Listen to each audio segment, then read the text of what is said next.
Just because every bank had rejected his loan application, this African-American man came up with a wild idea. As long as he bought this office building that gathered 7 banks inside, those banks would become his tenants. That way, they would never dare to reject his loan applications again. Once he decided, he took action, and every night, he would come to the front of this building, using the number of lights left on to accurately calculate the building's real occupancy rate. After that, he combined it with other data he had gathered through field research, calculated the building's annual rental income and real profit, and finally came up with its valuation. Right after that, he found Joe, a powerful African-American real estate businessman, and laid out his entire acquisition plan. After hearing it, Joe was completely stunned, because that was the most expensive building in Los Angeles. And on top of that, the owner was white. In America in 1950, many white people looked down on African Americans, so trying to buy property from them on their own turf was almost like chasing a dream that could never happen. But Bernard did not rush to argue back,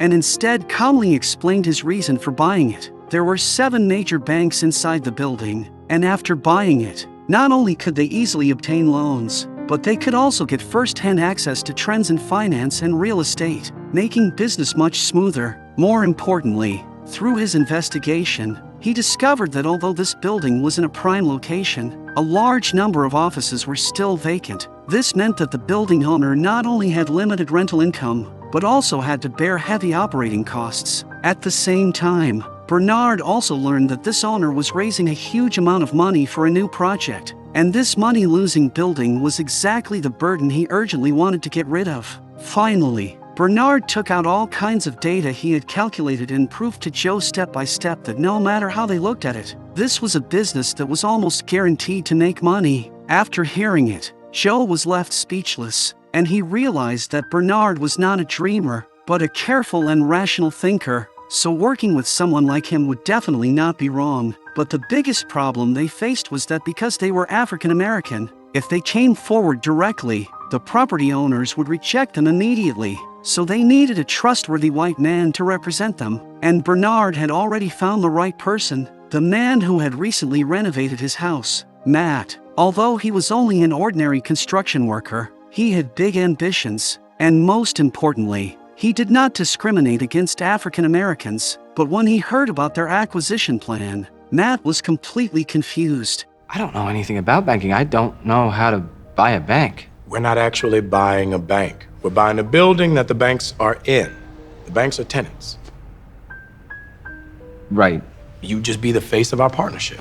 You think I'm, qualified for this? We'll teach you everything you need to know. Starting the next day, Bernard and Joe began training Matt in every possible way. They did not just teach him financial knowledge, negotiation skills, and business models, but also personally guided him on how to package himself, from playing golf to dining etiquette, carefully training him in every detail. After 3 months of training, Matt did not let them down. Although he still could not fully master those complicated financial concepts, he had his own advantage, because his memory was far beyond ordinary people, and for those complex terms and mathematical formulas, if he could not understand them, he simply memorized them by force. Together with the talent he showed on the golf course, no one would ever imagine that this impressive young man had once been an ordinary construction worker. After that, they also created a perfect identity tailored just for him. A young Texas oil tycoon who had inherited a huge fortune. This identity was flawless and extremely convincing. When he approached the building owner, Matt amazed everyone even more, and with one beautiful golf swing, he immediately made the owner see him in a new light and successfully got a chance to negotiate. See if I can find someone to give me one. Charles Renault, good to meet you. But Matt had no confidence in the negotiation at all. While Bernard had already planned everything in advance, he had already calculated all the possible data involved ahead of time and made Matt memorize it until he knew it by heart. At the negotiation table, no matter how the owner raised the price, Matt could respond quickly and give figures precise to the decimal point, shocking the owner so much that even the professional accountant beside him felt inferior. Not what I expected, Matt Steiner. Just like that, the building originally listed at $2 million was finally taken down easily for only $1.56 million. After successfully buying the building, Bernard analyzed that the fundamental reason it had not been making money before was actually that it could not be rented out. This luxury building was located in a prime area, but the previous owner was only willing to rent the offices to prestigious white-owned big companies, and those big companies usually had their own headquarters, so their demand for office leasing was not high. Bernard saw where the problem was, so he immediately shifted his target to capable African American professionals, such as doctors, lawyers, and accountants. This group had a strong need for office space, and they longed to enter high-end office buildings to improve their professional image and customer trust. With this step alone, Bernard quickly solved the building's vacancy problem and gained stable rental income. But his ambition went far beyond that, and using this building as the core, he began building a closed-loop business ecosystem, connecting banks, law firms, medical services, and consulting so they could share resources with one another. Once this system started running, the value of the building itself also soared. After that, the cooperation model among the three of them became smoother and smoother. Bernard's real estate empire rose rapidly, and at its peak, he owned as many as 177 properties. He not only broke the racial boundaries in Los Angeles, but also promoted community integration, allowing African American families to move into white neighborhoods. His achievements even earned him a meeting with the vice president. However, all this success did not satisfy Bernard, and with capital and ideals in hand, he returned to his hometown in Texas, determined to shake the deep-rooted racial prejudice on that land. But when he stepped onto the familiar land, what greeted him was a painful reality. Racial discrimination in Texas had still not changed, and African Americans were still deeply discriminated against and restricted in many fields. They could not enter the white-dominated business circles, nor could they get loans from white-owned banks, and even the African American shoeshine boy outside the bank only served white customers. Seeing this scene deeply moved Bernard, and a wild idea once again appeared in his mind. In fact, Bernard had once been an ordinary shoeshine boy himself, but since he was young, he had been very interested in financial knowledge. He deliberately chose to set up his stand outside the bank, so that his customers would all be business tycoons. Sometimes he would intentionally shine their shoes slowly and carefully, just so he could hear more of the financial secrets those business tycoons were discussing. After the customers left, he would quickly write down what he had heard, and all of it was priceless financial knowledge. After years of accumulation, Bernard slowly built the dream of becoming a banker. However, his father worriedly told him that his dream was impossible to achieve, because this was Texas in 1939, and if an African American man did business, it could bring him serious danger. Negro man can't earn money with this. White man won't let him no matter how good at it you are. Maybe not in Texas. You really think it's gonna be so different for you? You go somewhere else. Even so, Bernard's eyes still shone with determination. 15 years later, he took his wife to Los Angeles to chase his dream. Although they could only live in the storage room of a relative's home, discrimination against African Americans was slightly lighter there. So he decided to start his business in this city. With his sharp business instincts, he soon discovered an opportunity. The vacancy rate in white neighborhoods was high, while African American neighborhoods were overcrowded. So he decided to start with real estate brokerage, specializing in buying houses in white neighborhoods and renting them to African Americans with solid financial conditions. Soon, he set his eyes on a white-owned apartment building next to an African American neighborhood. Although the outside looked old and overgrown with weeds, this apartment building happened to be right next to the African American neighborhood. But when he found the owner to negotiate, the other side asked for $35,000, while Bernard only had $30,000 in savings. He proposed paying the down payment first and paying the rest after the house was rented out. For more than 3 times what the average American family make in a year. 2.4 times. What? The average American income in 1953 was $4,233. $10,000 is 2.4 times the average income.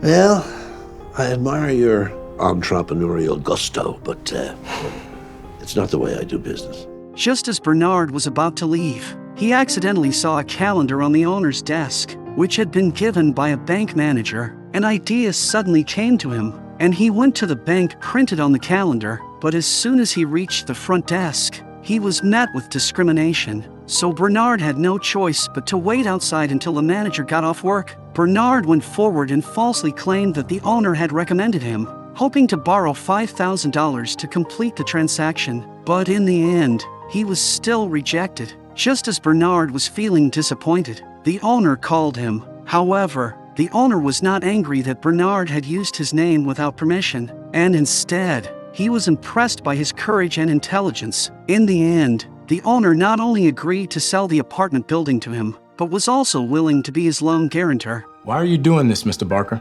Because normal business customs are in place to screw people like you, Mr. Garrett. You went to see Reed knowing the deck was stacked because you have that much confidence. That tells me all I need to know about you. Bernard finally got what he wanted and bought the first property of his life. However, when he was preparing to start renovating the house, he ran into opposition from an elderly tenant. She asked Bernard to tell the landlord that no matter how well the house was renovated, she would not pay higher rent. When Bernard explained that he was the new landlord, he never expected to completely anger the old lady. After cursing at him, the old lady returned to her room. However, not long after, the police suddenly came to the door because the old lady had called them and claimed that an African-American man was pretending to be the landlord. But Bernard had already prepared for this, and he calmly took out the purchase contract he carried with him. Although the police checked it again and again, they still could not believe that the African-American man standing in front of them had bought this building. In the end, they could do nothing to Bernard and had no choice but to leave. That night, when Bernard returned to the apartment building, he saw the old lady guarding the entrance,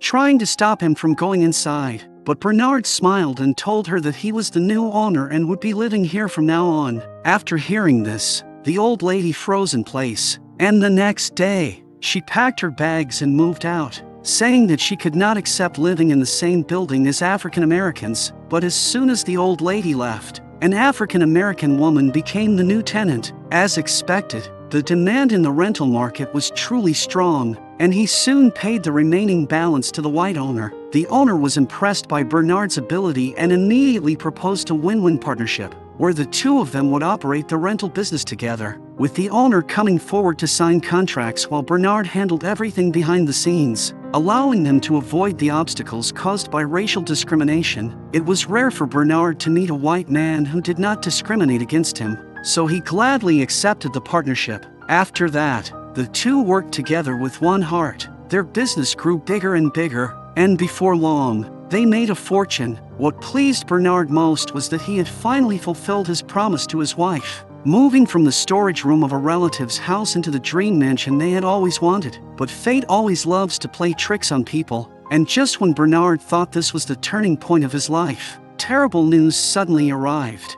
The owner who had partnered with him passed away from illness, and control of the company quickly fell into the hands of the man's widow. This woman seriously discriminated against African Americans, and not only did she want to drive Bernard out of the mansion he had finally moved into, but she also wanted to buy his shares at a low price. Faced with such unreasonable demands, Bernard naturally refused to compromise, but the woman took an aggressive attitude and threatened that if he refused to accept it, they would have to meet in court.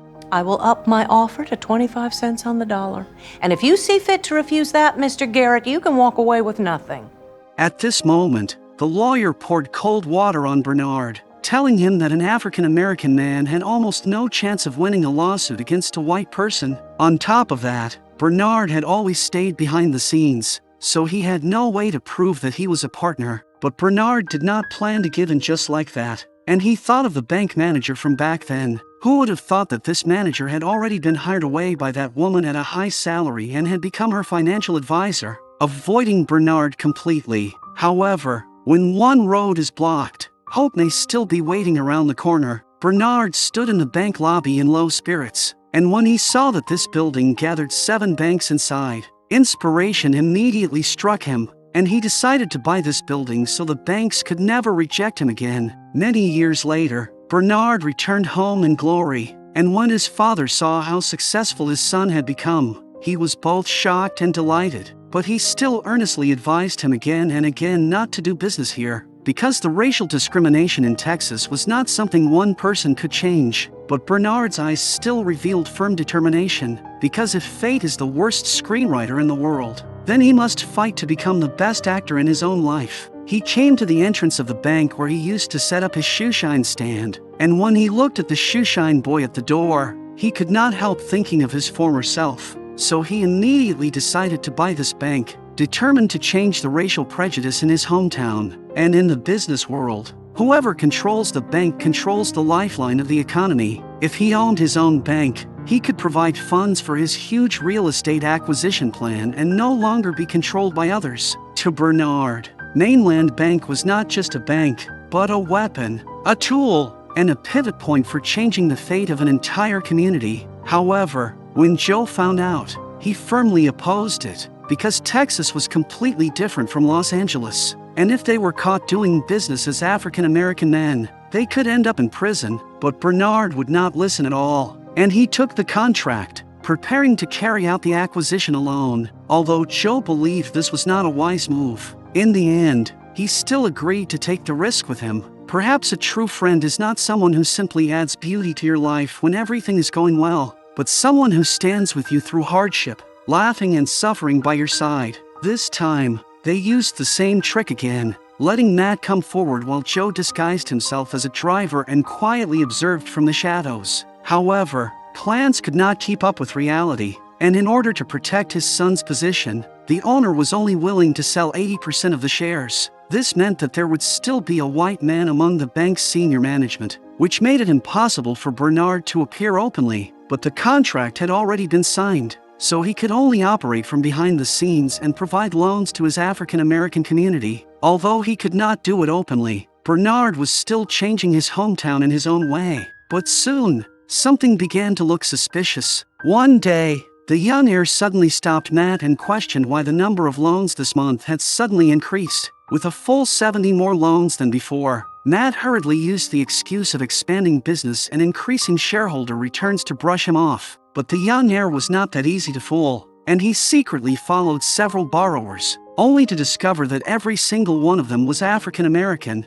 On the other side, Matt realized the situation was serious and met Bernard overnight to discuss a plan. What he did not know was that the young heir had already followed him there and secretly taken photos of their meeting. One day, the young heir came directly to Bernard's door, using the threat of reporting him to force Bernard to hand over his bank shares, or else he would report him to the government. Even though Bernard had once been received by the vice president in Texas, that meant nothing. But Bernard refused to surrender and angrily drove the young heir away. He believed the young heir would not report him, because after all, he also owned 20% of the bank, and reporting it would mean both sides would lose. However, Bernard still underestimated the young heir's prejudice against African Americans, and that very same day, the bank received an inspection notice. At this moment, Matt suggested that they could acquire a small bank, then transfer Mainland Bank's loans over to it. However, Matt was only making his own little calculation, because he knew that on the surface, he looked impressive and was a respected banker, but deep down, he knew very clearly that he was only a messenger, and every decision came from Bernard, so he had always wanted to break free from their control and own a bank of his own. This was also the reward Bernard had once promised him, but Bernard doubted Matt, who had only 3 months of banking experience, and believed he was still not capable of managing a bank independently. I can't become my own man here, then I think I need to resign and go back to LA. Is this you blackmailing us? No. No, that's not fair, Joe. You guys have taught me so much. I just want to be more like you. An owner. At this moment, Matt had no idea what he was truly capable of. In a short period of time, he had gone from a poor young man to a seemingly successful banker, and this rapid rise in status made his ambitions swell wildly. Seeing Matt's unusually firm attitude, Bernard eventually had no choice but to agree to the acquisition plan. He did not want to hurt Matt's feelings, and he also had to protect Mainland Bank, although they successfully escaped the inspection this time. Because Matt's management ability was seriously lacking, he completely let the employees approve loans on their own, causing the loan amounts to spiral badly out of control. And loans that should have totaled $100,000 ended up reaching $1 million. The inspectors suddenly notified them that the accounts would be checked the next day. and the panicked Matt had no choice but to ask Bernard for help. But Bernard could not openly enter the bank, and fortunately, his wife had once worked there as a cleaner. His wife suggested that Bernard disguise himself as a cleaner and hide inside the restroom. Whenever the inspector asked a question, Matt would use the excuse of going to the restroom and discuss it with Bernard inside, and Bernard could always quickly provide accurate data. After Matt went back and forth many times, Bernard gradually began to notice something was wrong. He discovered that every loan was messy and chaotic, completely inconsistent with the normal loan approval process, and the absurdity of these accounts immediately made Bernard alert. He began to suspect that this might be a carefully designed trap. It turned out that all of this was the young heir's conspiracy, and Matt's lawyer had been recommended by him, with the goal of destroying Bernard and Joe at all costs. This was a dilemma with no easy way out, because to protect Mainland Bank, they had to sacrifice Matt's bank. But Matt's wife did not want to see her husband lose everything and become a poor man again, so she encouraged Matt to take a dangerous risk, using Mainland Bank's funds to buy the troubled loans from his own bank. Trying to save the situation, the impatient and ambitious Matt blindly trusted his wife's suggestion, but he never expected it to quickly lead to disaster. Bernard and Joe could no longer care about their identity as African American men, and they rushed directly into Matt's office. At the same time, the inspectors had already arrived. The bank announced that Mainland Bank's business license had been revoked for fraud. The building is now closed to the public, and we must ask that you leave. Bernard watched helplessly as years of hard work vanished before his eyes, and his heart was filled with helplessness and anger. He tried to argue with the inspectors, but they wanted to detain him. Bernard shouted with all his strength, questioning what law he had actually broken, and whether African American people were simply not supposed to do business. Unfortunately, respect seemed incredibly precious at this moment, and skin color had already become the shackle of his fate. Long before today's tragedy was written, that night, the inspector made Matt a promise, saying that as long as he was willing to testify against Bernard and Joe in court, he could avoid prison. Matt was suddenly caught in a painful dilemma, because in the past, Bernard had always shown him the way, but now he was like a child who had lost his support and did not know how to choose. In the end, he pushed all the blame onto Bernard and Joe. They were my employers. I carried out their wishes to the letter. This was something Bernard, sitting below the stage, could not accept. Now Bernard faced a difficult choice: either bow his head, admit defeat, and leave Texas, or tell the truth in court and accept the fate of going to prison. On the night before the hearing, the inspector came to Bernard's door once again and threatened him, but no matter how they tried to intimidate him, Bernard still refused to surrender, which caught the inspector completely off guard, because they had long been used to African Americans compromising. But Bernard was someone who would not bend. In court, the prosecutor accused Bernard and Joe of defrauding the bank because they had not disclosed that they were the true owners of the bank and had instead used Matt, a white man, as a puppet front. Bernard immediately refuted the prosecutor's accusation, saying that the reason they hid their identities was because this society had never allowed them to exist as who they truly were. Then Bernard raised the work uniform that represented his hidden identity and condemned the many injustices African Americans had suffered. Why is it so important to you to exclude an entire race of people from the American dream? Bernard knew that because of this, he would lose all his wealth, freedom, and reputation. But at this moment, he felt a strange sense of release. He was not defending only himself, but speaking for an entire oppressed community. The African American families who had received loans from his bank, bought houses, and opened small businesses were his victory. History will remember that there was a man named Bernard Garrett who declared war on injustice in his own way. As the hearing came to an end, all of Bernard and Joe's assets were confiscated, and they were sentenced to 3 years in prison for illegal operations. Respect is an expensive thing, and there will always be people willing to risk everything for it. To win respect, Bernard chose the hardest road. He refused to be a prisoner of fate, and instead chose to become the master of his own life. From a shoeshine boy to a business giant, from a humble figure in the eyes of others to an admired fighter, through his actions, he proved that the light of dreams should not be covered by skin color, and the road of struggle should not be divided into high and low. In this world that is still full of prejudice and injustice, perhaps we cannot choose how we are born, but we can choose how we live. Perhaps we cannot change the color of our skin, but we can raise the height of our souls. On the day Bernard was released from prison, his wife and Joe were already waiting outside. Even though he now had nothing, his wife still never left him. In an ordinary and long marriage, sharing both joy and hardship may be the best interpretation of love. After that, Bernard and Joe joined hands again in the Bahamas, and with their extraordinary intelligence, they quickly rose once more and again became leaders in the real estate industry. I think life is a practice of learning to enjoy the journey. What is lost in one place may be gained in another. Looking back, the little boat has already passed through thousands of mountains. Looking forward, the road ahead is long, but still bright.